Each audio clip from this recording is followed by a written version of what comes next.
Falterbach, printemps 2006, dans les ateliers sacrés de Mercedes-AMG, là où chaque moteur est construit à la main et où les noms des ingénieurs sont gravés sur des plaques de laiton, un homme se tenait face à une décision qui en réalité n'en était pas une. Le moteur M156 était prêt, le premier V8 entièrement conçu par AMG, 6 litres d'eau de cylindrée, 510 chevaux, 630 Nm, un moteur atmosphérique capable de tourner jusqu'à 7200 tours par minute, conçu pour la piste, dompté pour la route, construit pour durer. La question n'était pas où le mettre, la question était dans quel véhicule oserait-on l'installer.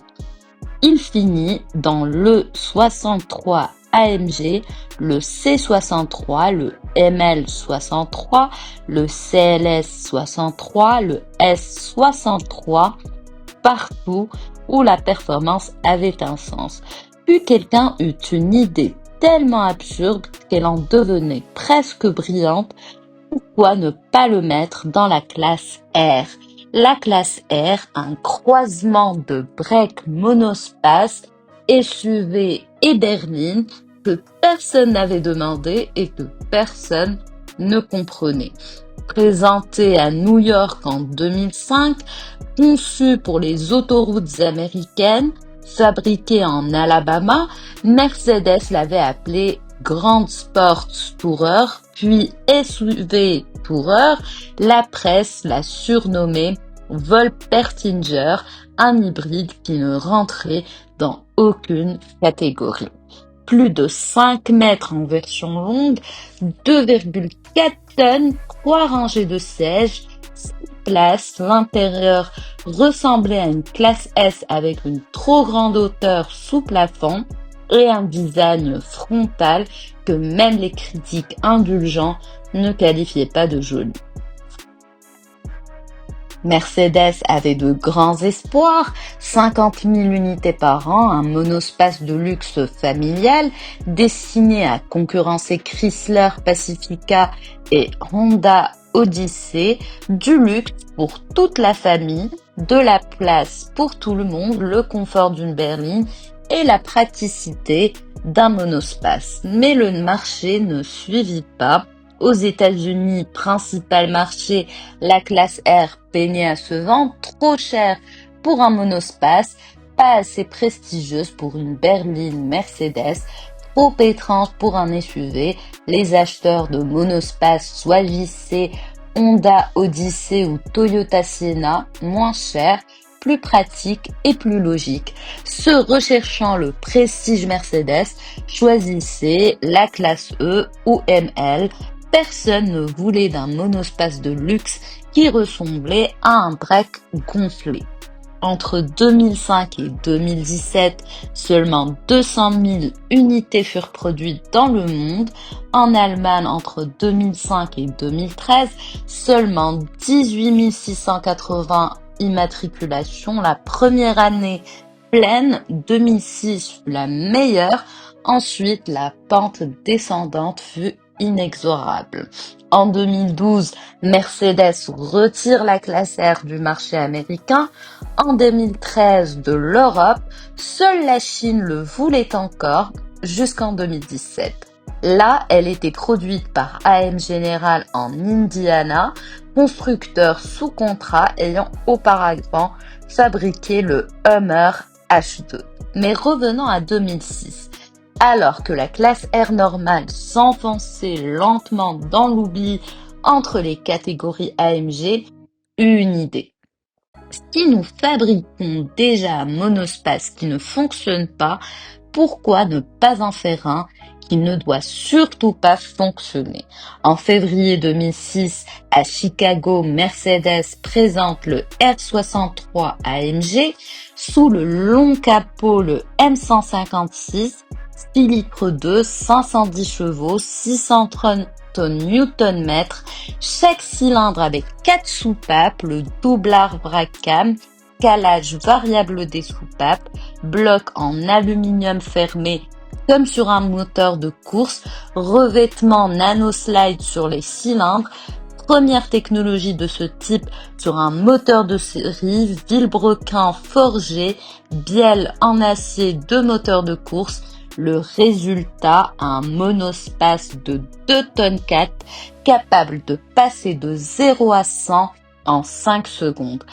Transmission automatique 7G-tronique, AMG Speedshift, palette au volant, 4matic permanent, amortisseur adaptatif, suspension pneumatique, jantes AMG 20 pouces avec pneus 264/45, 4 sorties d'échappement chromées, vitesse maximale 250 km/h, bridé électroniquement 275 km/h, AMG Driver's Package. Esthétiquement, à peine visible, sigle AMG sur les ailes, bouclier légèrement modifié, échappement, le reste camouflage. C'est un loup déguisé en mouton ou un mouton déguisé en loup que personne ne voulait. Le prix était de près de 100 000 € pour un monospace. Mercedes produit le R63 AMG pour une seule année, modèle 2006-2007. Les chiffres officiels sont inconnus.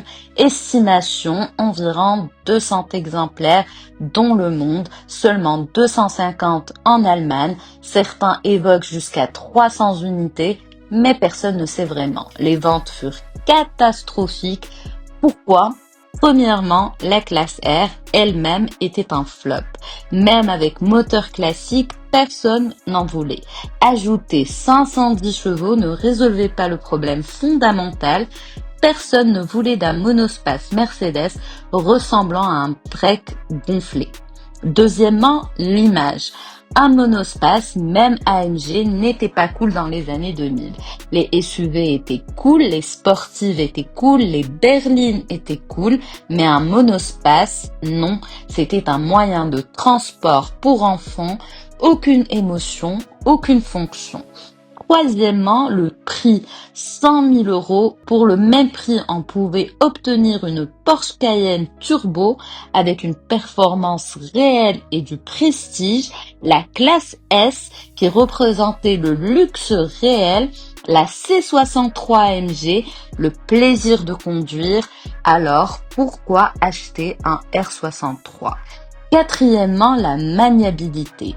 Malgré les suspensions pneumatiques et les amortisseurs adaptatifs, le R63 restait un monstre de 2 tonnes 4, centre de gravité haut, accélération fulgurante, mais comportement loin du sportif. Cinquièmement, la consommation. 16 litres 3 par 100 km, 387 grammes de CO2 par kilomètre, à une époque où le débat climatique commençait à devenir mainstream. Mercedes n'a jamais vraiment promu le R63, aucune campagne, aucun spot, comme s'il savait que c'était une erreur. Mais une erreur qu'il fallait faire, le moteur existait, alors pourquoi pas ? Ola Källenius, alors responsable AMG et futur patron de Mercedes, aurait déclaré que le R63 n'aurait jamais existé sous sa direction. En 2007, fin de l'histoire, après un an, 200 exemplaires, la classe R continua jusqu'en 2017, mais l'AMG exotique disparut. Puis, environ 10 ans plus tard, milieu des années 2010, les passionnés redécouvrirent le R63 AMG, non comme monospace, non comme véhicule familial, mais comme ce qu'il a toujours été, une absurdité fonctionnelle.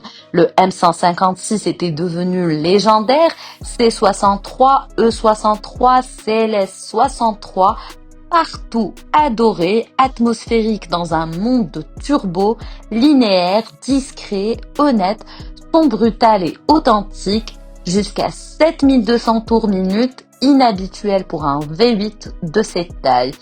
Et le R63, Tout cela dans l'enveloppe la plus absurde imaginable. Les collectionneurs découvrirent qu'il s'agissait du modèle AMG le plus rare de sa génération, plus rare que la C63, la E63, le CLS63, seulement 200 exemplaires dans le monde. Paradoxe sur roue, un monospace plus rapide que la plupart des sportives, véhicule familial qui dépasse tout le monde sur l'autoroute, voiture de tous les jours avec moteur de course, Mercedes que personne ne prenait au sérieux, sauf ceux qui savaient. Aujourd'hui, un F63 AMG entretenu se vend entre 16 000 et 50 000 euros. Aux États-Unis, sur brinkandtrailer.com, certains parlent de 30 000 à 40 000 dollars. Tendance à la hausse. Les préparateurs comme Vestec ajoutent compresseur, poussant la puissance à 700 chevaux, suspension ABC, jantes 21 pouces, frein Brembo. On le traite comme une sportive parce qu'il est sous le capot. Ce qui est vraiment arrivé au Mercedes R63 AMG, il est l'exemple parfait d'une voiture construite au mauvais moment. En 2006, personne ne voulait d'un monospace de performance. La performance était sérieuse, les monospaces étaient ennuyeux. La combinaison était absurde. Mais cette absurdité en fait aujourd'hui une légende. Le R63 AMG n'est pas une bonne voiture selon les critères traditionnels, trop lourd, trop gourmand, trop étrange, trop hésitant, mais il est honnête, un coup d'ingénierie, une réponse à la question « peut-on le faire ?» sans se demander « devrait-on ?» Il est le contraire de la raison moderne, réplique d'une époque où Mercedes osait des expériences économiquement absurdes, quand un boardroom entier disait construisant un monospace de 510 chevaux et que tout le monde hochait la tête. Le R63 AMG prouve que les meilleures voitures ne sont pas celles qui ont le plus de sens, mais celles qui en ont le moins. Aujourd'hui, c'est un secret bien gardé, rare, pas cher mais sincère. Conduire un R63 AMG, c'est goûter au courage, à la folie, à l'histoire qui n'aurait jamais dû exister. Il est comme une blague que seuls ceux qui l'ont vécu comprennent. Un monospace de 510 chevaux, familial, laissant toutes les Porsche derrière, un AMG que même AMG ne referait plus. Et peut-être la plus grande ironie, le R63 AMG a échoué parce qu'il était trop absurde. Aujourd'hui, il est une légende pour la même raison. Parfois, l'erreur, c'est le chef-d'œuvre.